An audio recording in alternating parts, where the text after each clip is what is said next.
So I'll now show using Proc Univariate, which is a bit more sophisticated. So we just say we're going to do a univariate, this Proc Univariate, by treatment for the signal. When I ran that, it always takes you right to the end of the output, so you have to kind of scroll up to get to the top of it. So we've got the mean, and again, I mean, we've got a lot of the statistics that proc means would have produced, except now we could get these quantiles. We've sort of got the first quartile and the third quartile, along with the median, minimum and maximum, and various other quantiles coming in there. There's other statistics, if you're interested in that, they're not usually of interest to me. It's sort of got these measures of kurtosis and skewness and things to sort of help tell, that's presumably to help tell whether you've got a normal distribution for using parametric tests. Also it's not useful to us, tests to test whether the mean is significantly different from 0. So and a lot more in Proc Univariate, and again that can be output to a new data set as well. Proc Freq is about sort of obtaining frequency data. So here we'll obtain the number of observations at each treatment and time point. We did do that through Proc means, but you can also do it through Proc Freq. And the numbers at the top are the numbers of observations at each of the treatments and time points. By default, it also gives us the percentages in each cell. So there's 5.6% are in this cell of the whole table. And then these are sort of within the row, and so 21.6% of the 444 are on time point 24, and then it's done as a percentage of the column. And quite often you're not that bothered about those, and so there's always options to get it sort of personalised and how you want the data. So you might include these options: no row, no column, no percent, to get rid of those extra percentages, so you've got a simple summary of the frequencies. So Proc Freq, I mentioned, could do simple statistical tests as well, so I might as well just show how you would do that. We'll look at just one time point to make things straightforward. So we'll just look at time point at 48 hours, and we'll try and test using a chi-squared test if there's differences between the numbers of samples that had a positive rate compared to a negative rate. So to do that, I first needed to use this if time c equals 48, so you pick out just one time point, and then we create this variable which I've called rate c, and if that's greater than 0, then it's basically a variable which says, yeah, rate c is, rate greater than 0. Otherwise, if it's less than 0, if the rate's less than 0, then we label it as rate less than 0. So we've got a binary variable there, and we'll use Proc Freq to analyse that using a chi-squared test. So we have the same Proc Freq with the table. We want it to be by treatment and this binary variable rate c, and we'll put in this option chi-squared. So that there's a chi-squared test. We run that. Sorry, I haven't actually run this first bit, so I need to do the whole lot. You can run the whole program. If you just have a program you want to run, you don't highlight the data, you just run the whole thing pressing the little man. But quite often if you're working something up, you want to run bits of it at a time. So we'll just run this bit.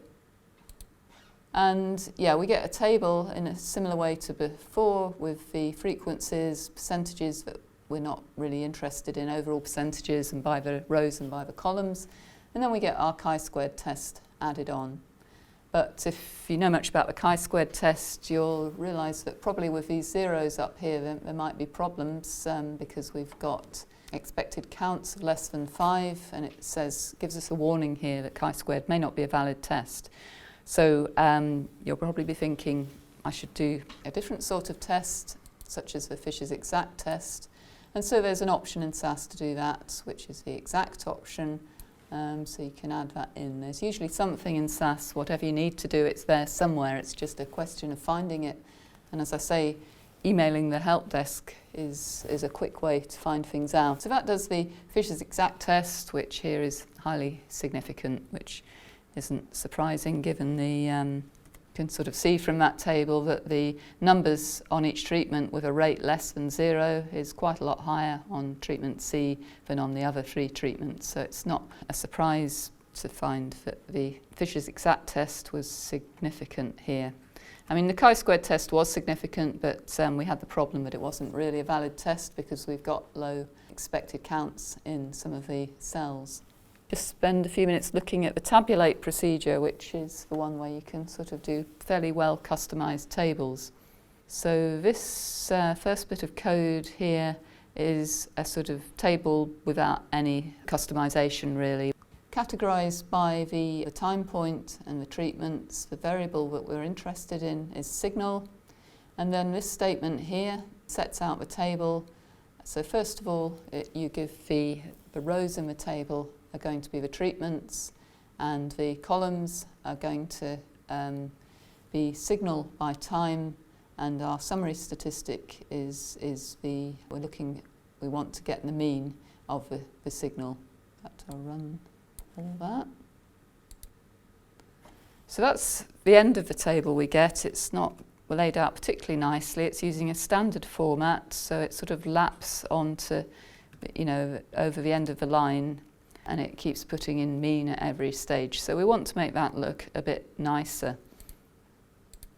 So we'll start off by formatting the data. So this F thing says we want to have slightly, I think the default format is probably 16. We want to have narrower columns, and we'll make them length 9. We'll again ask for 2 decimal places because that was appropriate for the signal that we were summarising. So we'll just do that to start with. So we've now got it all on one table, so it makes it look a bit better, but we want to go on and sort of improve that further. So we'll add in a label. We can do that for the means. We get rid of that annoying, you don't really need to say, you can put this in the title, you don't want a mean coming in for every column unless you're using different summary statistics for different columns. So if we put in this label mean equals blank there, we get rid of that. So that looks a bit better. We might want to, this is the variable name treat, we might want to improve that as well. And we could have put that in this table statement, but another way, if you find it easier, you can have just a list of labels for the variables using this label statement. So we'll label the treatment that way, and we just get a better label for the treatment coming in there. You can add a title to your table, not surprisingly using a title statement, so that just gives a title. You can have a whole list of titles if you find it helpful. There's also a footnote statement, so you can have footnotes as well. So we've now got a title coming in up here. You'll notice it always puts the date, and that's actually a page number, but you can get rid of that. So there's an option to get rid of that, which I haven't used here, which is sometimes something you want to do. We can specify the length allowed for the left-hand side labels, because you might look at this and think, I didn't need all this space for these treatment labels. Maybe I can shorten this column. And there's something called the RTS option. I'm not sure why RTS. Most of the names SAS uses are intuitive, but that's not. So we specify that we want that to have 24 characters, and if we include that, it's a bit hard to tell, but it has made that it has varied that length a little bit from what the default was. I hope that gives a bit of a feel for how you kind of operate SAS and sort of add bits into the code.